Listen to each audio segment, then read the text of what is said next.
Welcome back, everyone, to the Deep Dive.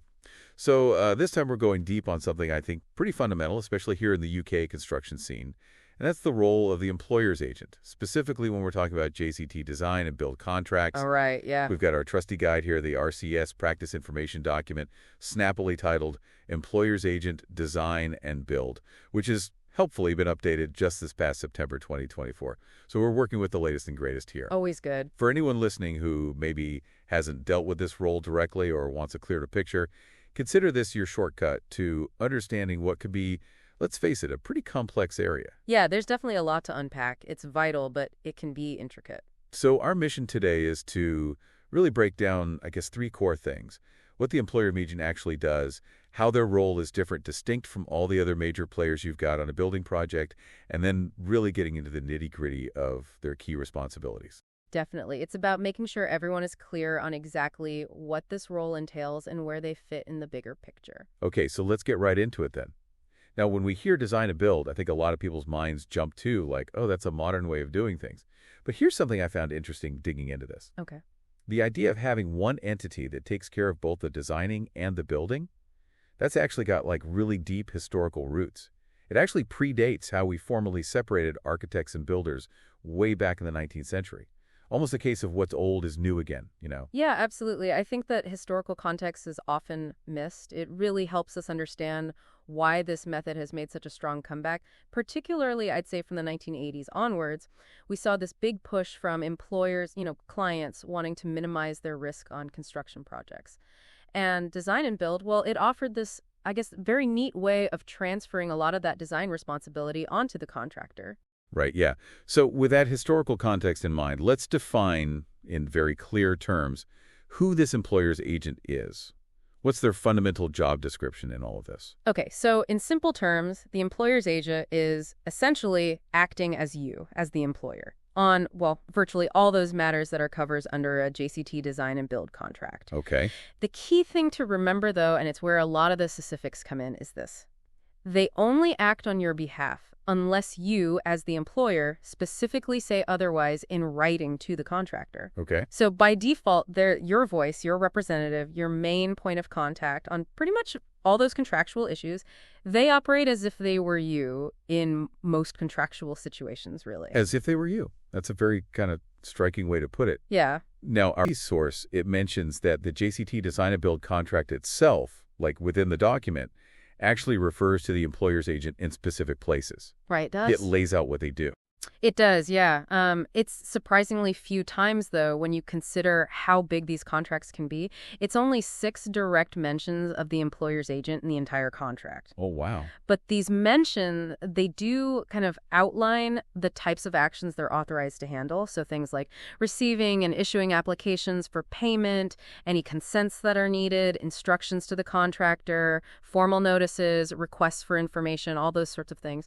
Really, it gives you a good sense of how widely involved they are in the day-to-day running of the project, from your side of things. Right, so it's not like a tiny side role. They handle quite a lot. Not at all, no. But then what are those core things, the core responsibilities that, no matter what, always stay with the employer themselves? Right, so even though they've got this broad authority, there are certain things that ultimately are always going to remain with you, the client. Yeah. So those would include things like providing the contractor with possession of the site, obviously, because it's their land, making the actual payments to the contractor once, of course, those payments have been certified and are good to go, and issuing those formal notices regarding liquidated damages, if the project ends up running late.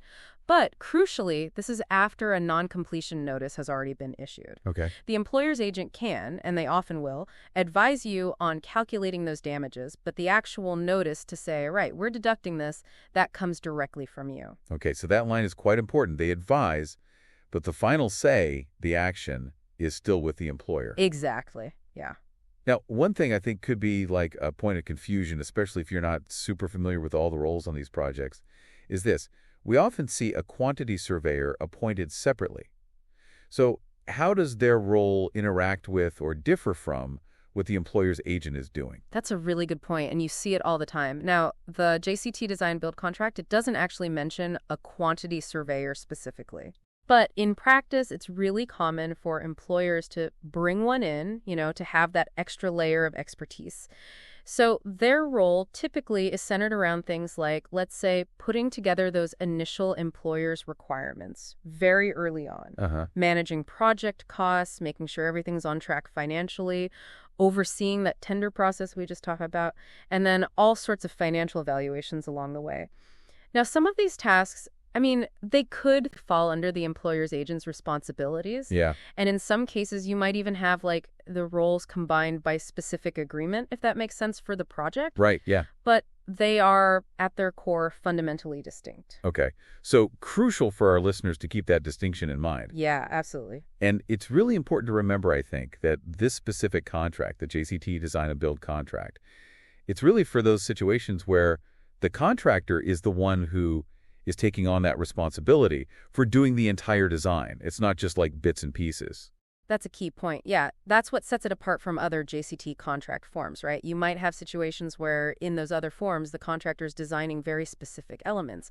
But in those cases, you're much more likely to have a contract administrator involved, whose role is, again, very different from what an employer's agent is doing under this design and build setup. Right, right. So under this specific contract, it's all about that complete design solution coming from the contractor based on the employer's overall vision, I guess. Exactly. It all hinges on that transfer of responsibility, having the contractor deliver the whole package, so to speak. Okay.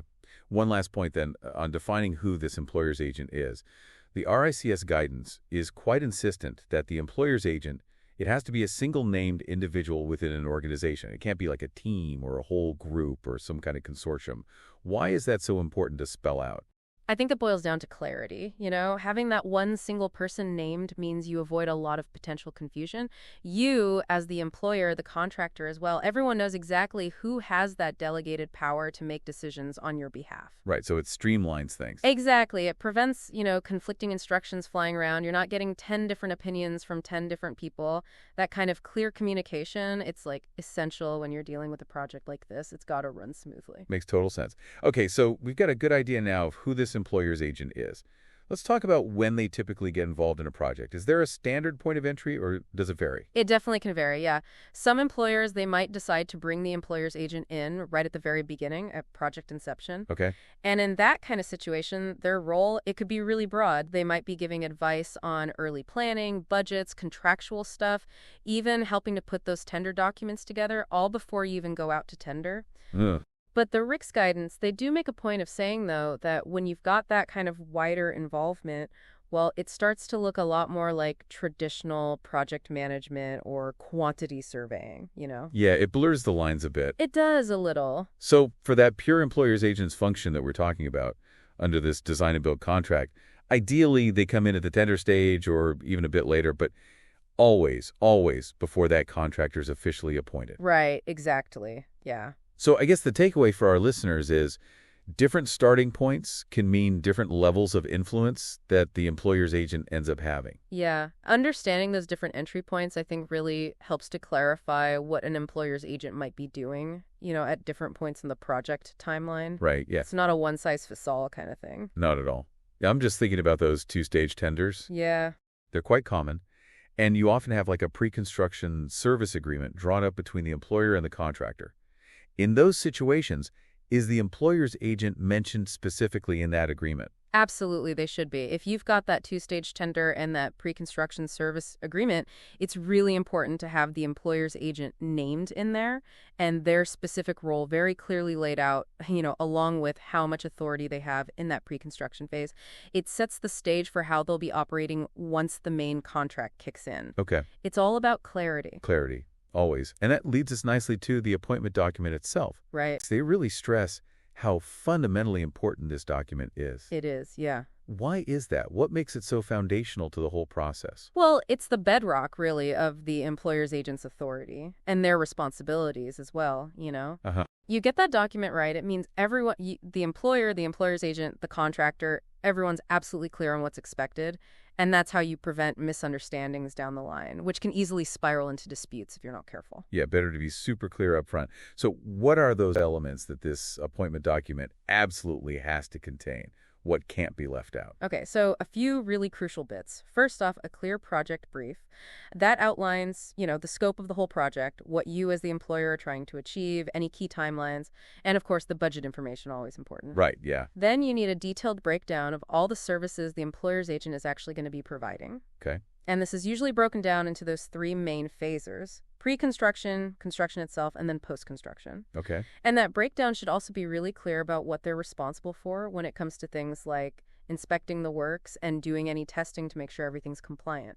Right. So that's setting out their practical duties, I guess. Exactly. Now, there's also that really important bit about those fiduciary authorities to get passed over. Yes. What kind of decision-making powers are we talking about there? Right. So this is where you, as the employer, are essentially delegating certain decision-making powers to the agent. It needs to be absolutely crystal clear whether they have the power to, let's say, agree on fees for other consultants or third parties, if they can agree on costs and handle claims, often with specific financial limits in place. And it also needs to be clear if they have the power to agree to changes to the project, whether those are changes to the budget, changes to the timeline, changes to the specs, or even changes to the design. Right, so a lot of potential changes there. Oh, yeah, a lot. And really importantly, it should say whether the employer's agent has the power to step in on your behalf to prevent you from accidentally breaching the contract. Yeah, they can almost act as a safety net for you in that respect, making sure everything stays on the right side of the legal lines, so to speak. That's a pretty big responsibility. It is, yeah. It's not something to be taken lightly. And this document, it mentions this kind of overarching principle that underpins all of this delegating of authority. What is that? Right, so it's this.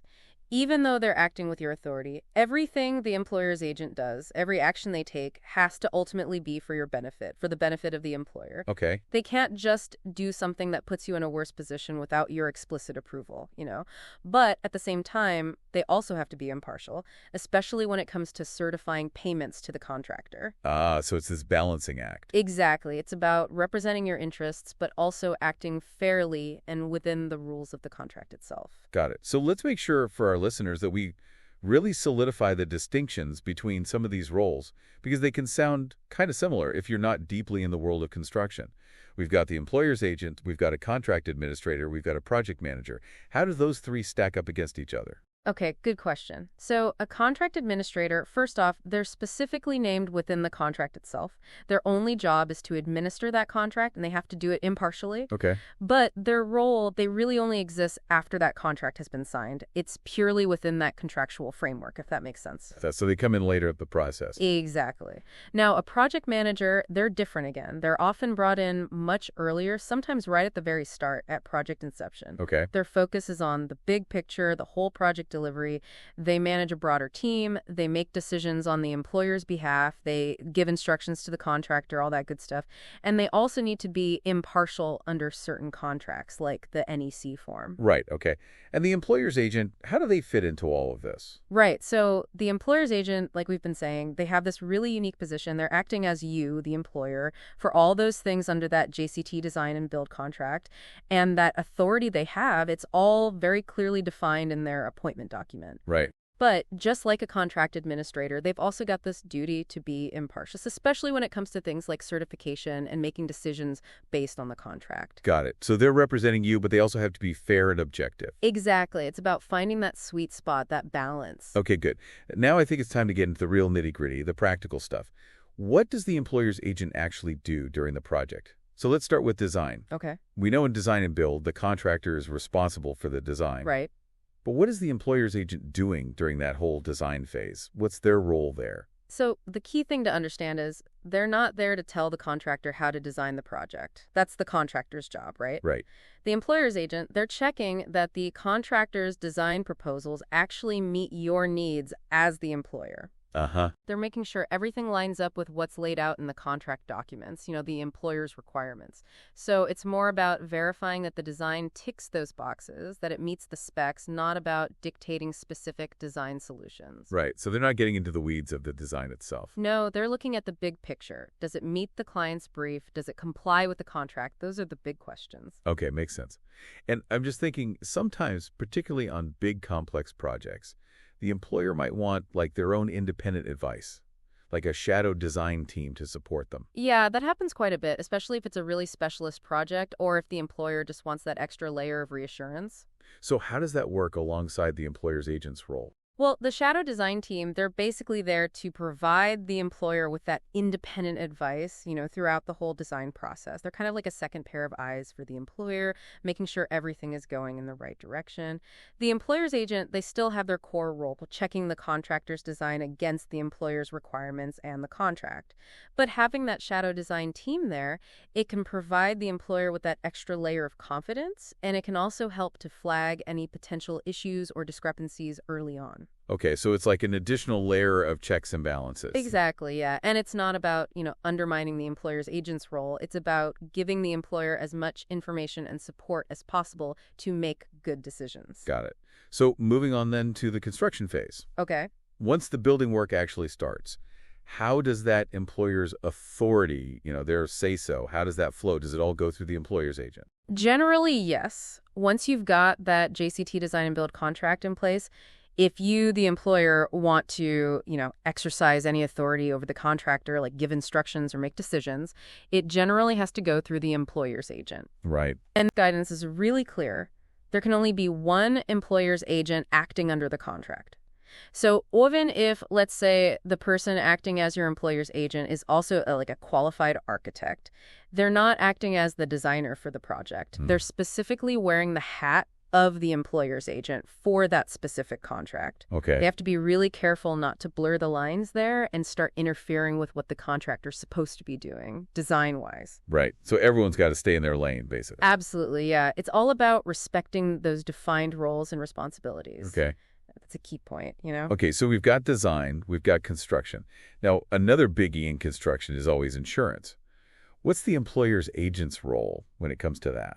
Well, they've got this responsibility to make sure the contractor's got all the necessary insurance policies in place, Okay. like the ones that are required by the contract, Uh-huh. right?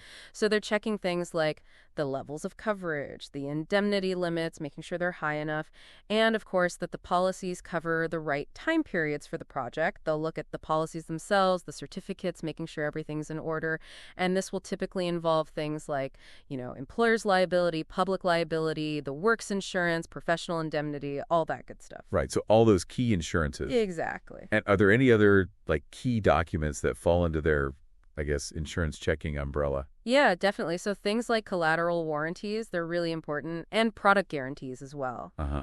The employer's agent needs to make sure those are all properly executed, signed and dated and in place just as the contract requires. In some cases, getting those in place can even be a precondition for issuing the certificate of practical completion. It's all about tying up those loose ends and making sure everyone's properly protected. Okay, now let's talk about project control. Right. This document, it mentions these project control documents. What are those, and how does the employer's agent fit in? Yeah, so these are basically the documents that spell out how the project's going to be managed and controlled. Okay. And in design and build, you've really got two main management structures going on, right? You've got the relationship between the employer and the contractor. Uh-huh. And then you've got how the contractor manages their own design team. Right. So these project control documents, they're there to give you, the employer, and the whole project team clarity on how the contractor's work is actually going to align with their contractual obligations. Okay. So they typically do things like they name all the key personnel, define everyone's roles, lay out how communication's going to work, set meeting schedules. They also detail those agreed procedures for handling things like requests for information, changes to the works, the payment processes, and how quality control is going to happen. Right, so it's a really important framework document then. Absolutely. And what about, approving drawings or the, detailed design development? Does the employer's agent get involved in that? Not usually, no. That's not really their area. Their focus is more on making sure things are following those established processes, that the contractor's complying with the overall employer's requirements, not the specifics of the design drawings. Okay, so they're more on the process side, not the design details. Exactly. Got it. Now, meetings. Meetings are like the bread and butter of construction projects. So what kind of meetings would the employer's agent typically be involved in? Well, the main ones you'll see are those regular progress meetings. That's where the contractor gives the employer's agent all the updates on where the project's at, what's been done, what's coming up next, any issues they've hit. Uh-huh. Now, the employer's agent, they have this really important job there. They're not just taking the contractor's word for it. They've got to verify that reported progress is actually accurate. Ah, so double-checking everything. They can potentially be held liable if they just pass on inaccurate information, without doing their due diligence. Right. So they can't just be a passive mouthpiece. No, they have to be actively involved, checking and questioning. Okay. And then, on the flip side, there are those employer meetings, right? The more confidential ones. Yeah, exactly. So what happens in those? So those are the sit-downs between the employer's agent and you, the employer. It's confidential, obviously, to discuss how the project's actually progressing against the contract, any issues that are cropping up, and to get your instructions, really, on how you want to proceed. The employer's agent should be taking detailed minutes, keeping a proper record of what was discussed, the decisions that were made, any actions that need to be taken. It's all about transparency and having that clear paper trail. Right, so it's more of that strategic discussion. Exactly. Okay. And then following those meetings, how does that information formally get back to the employer, I guess through project status reports? Exactly. So project status reports, they're the official documents that the employer's agent puts together specifically for you, the employer.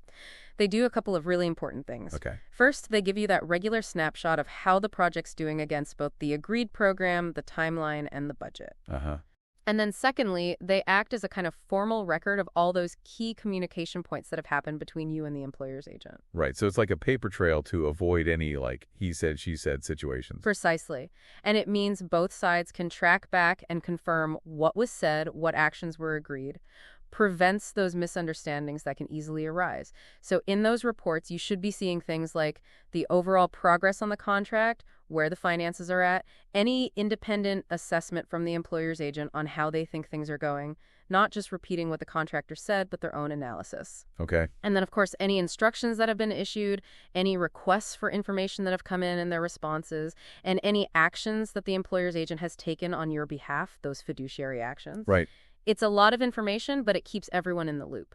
Absolutely. So let's toss instructions then. Those instructions that get issued to the contractor. Okay.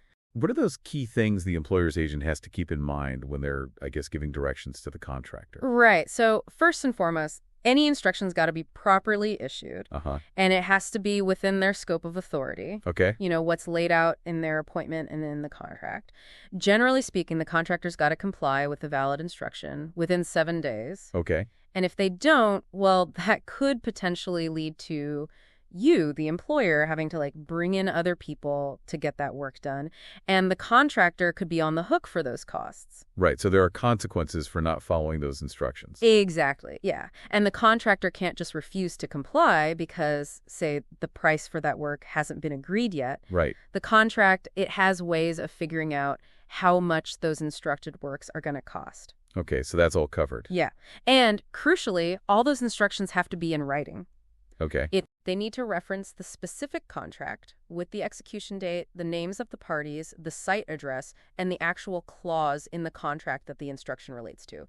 It's all about being really precise, and it's also best practice to make those instructions super detailed, Yeah, no room for ambiguity. Exactly. You want to avoid any misinterpretations or arguments down the line. Got it. And what about those specific instructions to, open up completed work for inspection? What happens with costs in those situations? Right. So if the employer's agent tells the contractor, right, we need to see what's under there, and they have to uncover work that's already been covered up, well, the cost of doing that, it usually gets added to the overall contract sum. Okay. But there are a couple of exceptions to that rule. Yeah. So if the employer's requirements or the contractor's own proposals already said they were going to open that work up for inspection, or if the inspection shows that the work was actually defective, not done right, then the contractor has to eat that cost.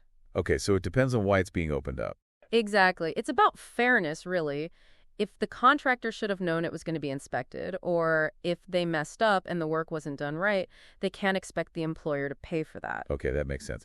Now, quality inspections. Right. They're obviously super important, right, to make things up to scratch. They're vital, yeah. So what's the employer's agent's role in making sure those quality standards are being met, especially in design and build where you don't have those predefined drawings to check against in the same way? You've hit on a really key point there. In design and build, it's a bit trickier for the employer's agent when they're checking quality. Yeah. Because what they're actually doing is checking compliance against your employer's requirements. And those requirements, well, they might be performance-based Okay. or functional. Right. They might not be super prescriptive, like in those traditional build contracts where you have all those detailed drawings to work from. Uh-huh. So it's not always like black and white, yes or no, when they're checking if something's compliant. Right. So there's a bit more interpretation involved. Yeah, there is. Okay, so what does the employer's agent actually do then? How do they go about these inspections? So they should be doing regular inspections throughout the whole construction process, Okay. particularly before things get covered up. You want to see what's going on before it's hidden behind walls or ceilings. Yeah, catch things early. Exactly. Now, for those complex installations, like the M&E, the mechanical and electrical stuff, the employer's agent might need some specialist skills themselves to really assess that properly. Or they might advise you, the employer, to bring in separate specialist consultants. Okay. People who really know their stuff in those areas. Right. It's about having the right expertise at the table, Got it. And another thing to be aware of is sometimes you have designers who've been novated to the contractor. Right. You've got to be a bit careful about using them for quality inspections because there's that potential conflict of interest there, right? Yeah. They're working for the contractor, so can they really be impartial when they're checking the contractor's work? Right. Tricky situation.